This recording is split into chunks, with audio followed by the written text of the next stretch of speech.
நான் உங்ககிட்ட ஒரு கேள்வி கேட்கிறேன். உங்க வாழ்க்கையில இது நடக்கவே நடக்காதுன்னு நீங்க முழுசா கைவிட்ட ஒரு விஷயம் இருக்கா?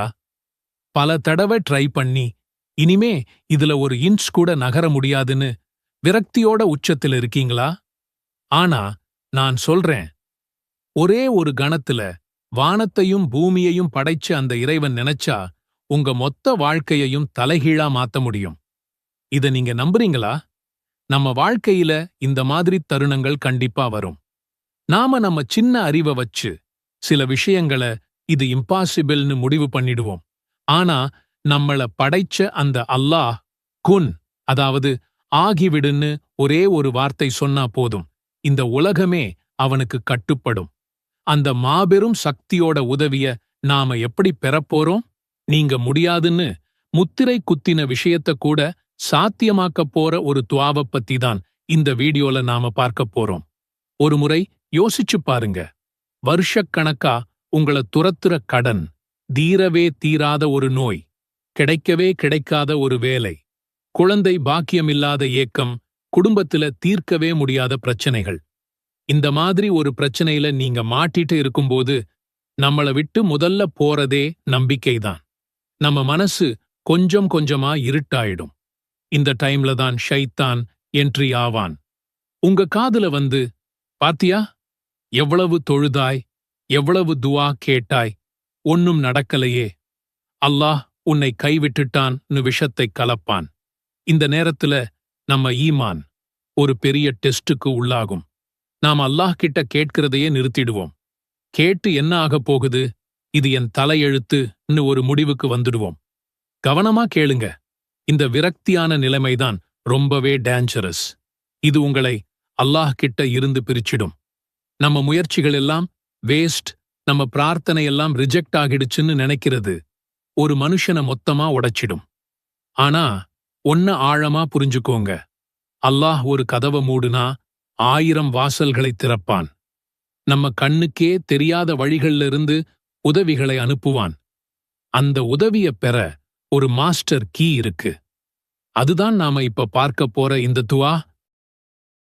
சோதனைகளால சூழப்பட்டு இனி வழியே இல்லைன்னு நிக்கிற ஒவ்வொருத்தருக்காகவும் நம்ம அன்பு நபி கண்மணி நாயகம் முஹம்மது ஸல்லல்லாஹு அலைஹி வஸல்லம் அவர்கள் ஒரு பவர்ஃபுல் துவாவ நமக்கு கிஃப்டா கொடுத்திருக்காங்க.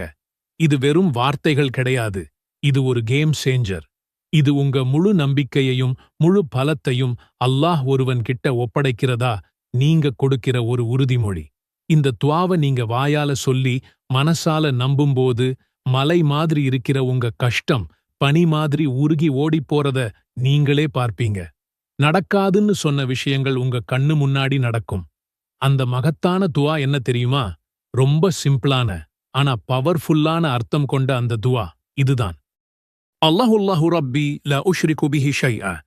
அல்லாஹுல்லாஹு ரப்பி லா உஷ்ரிகு பிஹி ஷைஅ. அல்லாஹ், அல்லாஹ்வே என் ரட்சகன், அவனுக்கு எதையும் நான் இணையாக்க மாட்டேன். இப்ப நான் சொல்லப் போறத நல்லா கேளுங்க. இந்த துவா சும்மா வரல. இதுக்கு பின்னாடி ஒரு உருக்கமான சம்பவம் இருக்கு. அஸ்மா பின்த் உமைஸ் ரலியல்லாஹு அன்ஹான்னு ஒரு உத்தம நபித்தோழி இருந்தாங்க. அவங்க வாழ்க்கையில தாங்க முடியாத கஷ்டத்தால பிரச்சனைகளால சூழப்பட்டு மனசு உடைஞ்சு போயிருந்தாங்க. சரியான நேரத்துல கருணையின் கடலான நம்ம நபி முஹம்மது ஸல்லல்லாஹு அலைஹி வஸல்லம் அவங்க கிட்ட வந்தாங்க.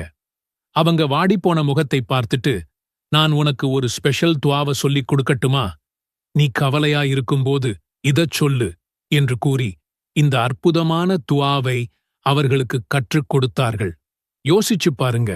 அல்லாஹ்வின் தூதர் ஸல்லல்லாஹு அலைஹி வஸல்லம் அவங்களே நேரடியா கவலையில இருக்கிற ஒருத்தருக்கு மருந்தா இதை கொடுத்திருக்காங்கன்னா இது எவ்வளவு பவர்ஃபுல்லா இருக்கும். இந்த ஹதீஸ் அறிஞர்களால் ஏற்றுக்கொள்ளப்பட்ட ஒரு நம்பகமான ஹதீஸ். இது இந்த துஆவோட முக்கியத்துவத்தை நமக்கு தெளிவாக உணர்த்துது. அதனால நாம இத ஓதும்போது இது ஏதோ புத்தகத்துல படிச்ச வார்த்தை இல்ல. 1400 வருஷத்துக்கு முன்னாடி கவலையில இருந்த ஒரு உத்தம பெண்மணிக்கு அல்லாஹ்வின் தூதரால் கொடுக்கப்பட்ட ஆறுதலோட வார்த்தைகள்னு நினைச்சு ஓதணும். ஓகே, இந்த துஆ எப்படி வேலை செய்யுது? இது மேஜிக் இல்லை. இது பக்கா சைக்காலஜி மற்றும் ஈமான்.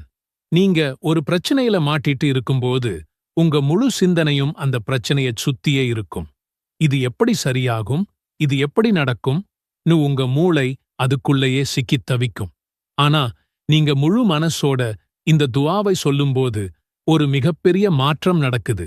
உங்க மொத்த பாரத்தையும் கவலையையும் அந்த சூப்பர் பவர் கிட்ட ஒப்படைச்சிட்டீங்க. இனிமே உங்களுக்கு டென்ஷனே இல்லை. நீங்க ரிலாக்ஸா இருக்கலாம். ஏன்னா உங்க வாழ்க்கையோட கேப்டன் இப்ப அல்லாஹ். இந்த துஆவ சொல்லி டாக்டர்ஸ் கைவிட்ட நோயெல்லாம் குணமாகிருக்கு. அடைக்கவே முடியாத கடன் எல்லாம் அடைஞ்சிருக்கு. நடக்கவே நடக்காதுன்னு சொன்ன விஷயமெல்லாம் நடந்திருக்கு.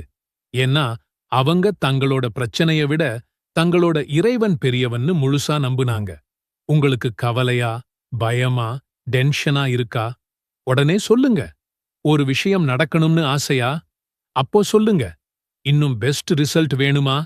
சஜ்தாவுல, தொழுகைக்கு அப்புறம், ராத்திரியோட கடைசி பகுதியில கேளுங்க. இது ஒரு நிரந்தரமான, அனைவருக்கும் பொதுவான துஆவாகும்.